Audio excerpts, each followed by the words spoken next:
Doon tandaan nyo, ang baril ay mabuting alipin. Masamang Panginoon. Ang ibig kong sabihin, kapag ang baril ay ginamit sa kabutihan, mabuti yan. Pero kung magpapadala kayo sa kapangyarihan ng baril, masama yan. Naintindihan niyo ako?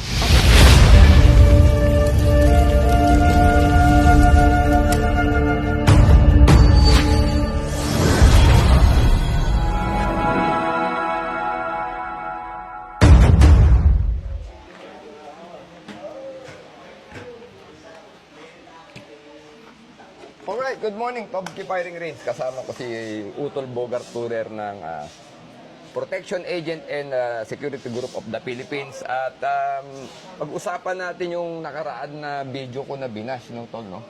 Maalala mo yung, sabi, ang laki-laki daw nung, laki-laki daw nung tarpaulin, no? Ang lapit daw, oh. So, yun po, kaya namin ginawa yun nung tinetrain namin yung mga tauhan ni Vice Governor Karait ay we train them para sa shot placement. So medyo malaki talaga po yun. Kasi po nandoon pa lang po tayo sa pag-fundamentals ng marksmanship at saka yung yung fundamentals po na ginagawa natin ng shot placement, no? Tama. Ikaw bro, gaano ba kahalaga yung shot placement, no? Napaka-importante sir kasi unang-una yung bawat oras napaka-importante para sa atin na mga firearm owner, bawat shot natin, napaka-importante yun ang magsisave sa ating buhay. Yun, opo, tama po, no? At yun nga po, ang dito sa GSAP, ang ginagawa po natin, ini-improve natin yung skill ng tao. Hindi lang yan, hindi lamang po yung knowledge, yung na know-how sa responsible gun ownership. Ganon din po, siyempre, yung skill natin sa bro. Kasi tama yung sabi ni Brandon Bogart, yung shot placement, yung tamang pagpapatama, yun po ang magliligtas sa buhay natin. Sabi nga namin dito sa GSAP, your first shot will be the last, no? Kasi pag yung unang bala po ay hindi tumama, magre-retaliate po yung inyong adversary, yung inyong kabarilan, yung masamang tao. So, mangyayari po, you will lose and the bad people will win, no? Mananalo yung masamang tao.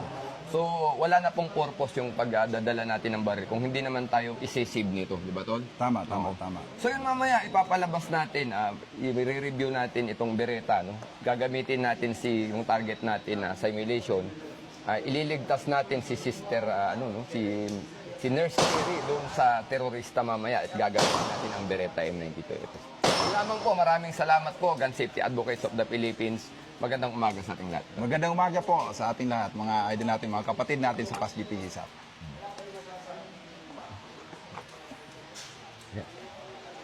Galing.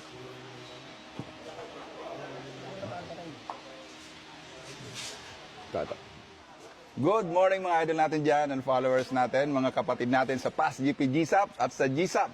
So good morning po, andito kami ngayon sa Tops G Firing Range para sa training and education ng PASGP at sa GSAP. So yun, good morning mga kapatid. Kasama natin si Sir Corex, ang ating admin ng GSAP. At co-founder ng PASGP mga idolo.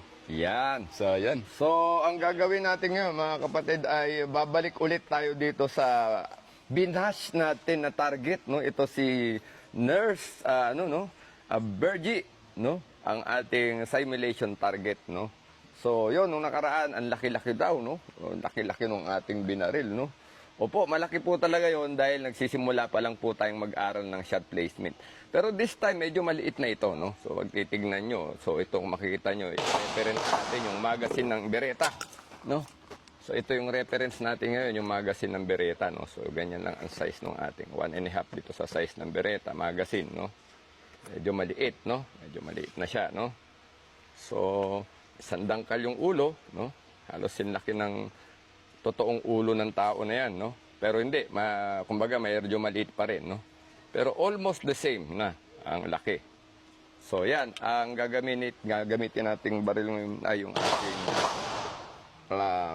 Glock 17, no?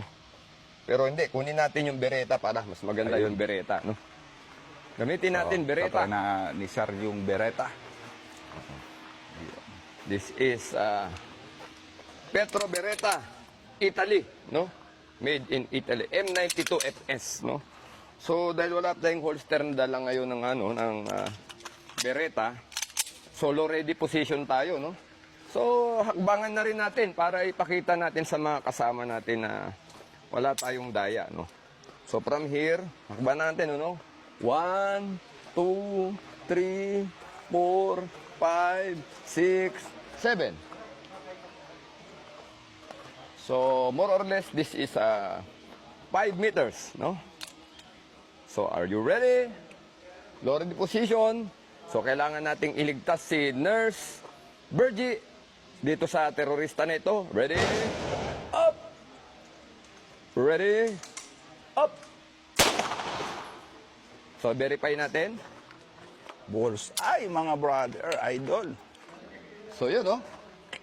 Yun ang patama ng Beretta M92FS, no? Beretta M92FS. Maraming gumamit nito. After na i-decommission ng US Army ang Model M1911 na Colt ng US Army, ang ipinalit po nila ay ang Beretta M92FS.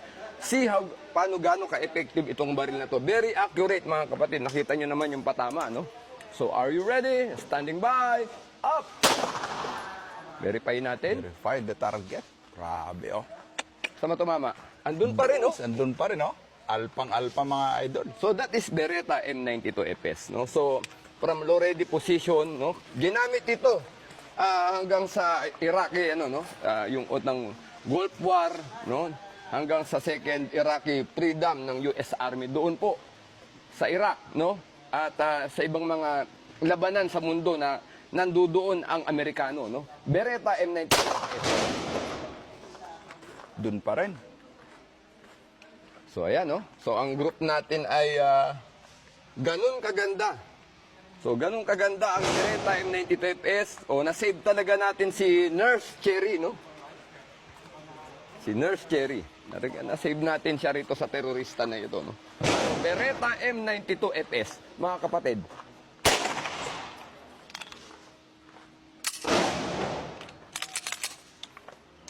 So, yan po.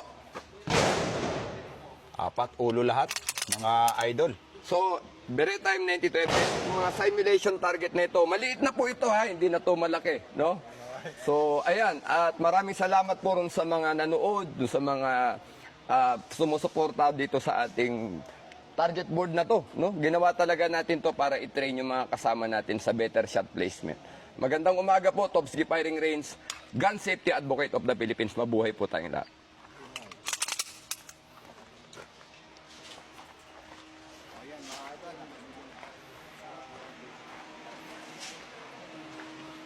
Shout out, mga brother. Gisa Pas GP. Good morning. Yun.